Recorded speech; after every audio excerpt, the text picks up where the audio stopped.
പ്രിയപ്പെട്ട സഹോദരാ സഹോദരി, ഇന്ന് തൊടുന്നതും പിടിക്കുന്നതും പാപമല്ലടോ. അതൊക്കെ ഇന്ന് സാധാരണ കാര്യമായി. ഒരു പെണ്ണിന്റെ കൈ പിടിക്കുന്നത്, ഒരു പുരുഷന്റെ കയ്യിൽ തൊടുന്നത്, കൂടെ പഠിക്കുന്നവന് തൊട്ടാൽ എന്റെ പൊന്നുമോൾക്ക് ഫർദയിട്ടവൾക്ക് കുഴപ്പമില്ല. കാരണം ഞങ്ങൾ ഫ്രണ്ട്സുകളാണ്. എന്റെ ചെറുപ്പക്കാരികളോട് പറയുകയാ, വ്യഭിചാരമെന്ന് പറഞ്ഞാൽ എന്താണെന്ന് നിനക്കറിയുമോ?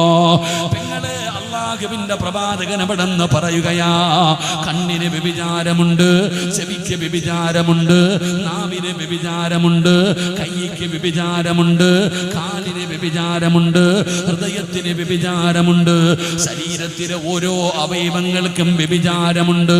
കണ്ണുകൊണ്ട് ഹറാമ് കാണുന്നത് കണ്ണിന്റെ വ്യഭിചാരമാ.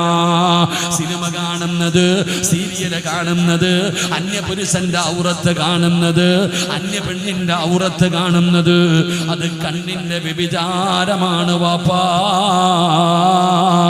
ചെവി കൊണ്ട് കേൾക്കുന്നത് ചെവിയുടെ വ്യഭിചാരമാ. നാവ് കൊണ്ട് പറയുന്നത് നാവിന്റെ വ്യഭിചാരമാ. കൈ കൊണ്ട് തൊടുന്നത് കൈയുടെ വ്യഭിചാരമാ.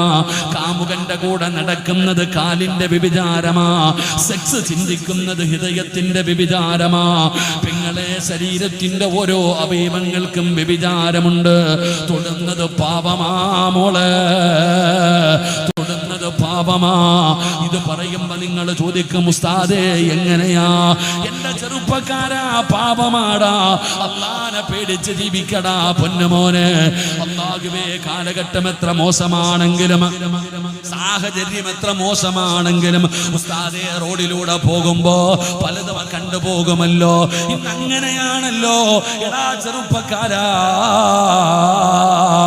അല്ലാഹുവിനെ ഭയന്ന് ജീവിക്കടാ പൊന്നുമോനെ.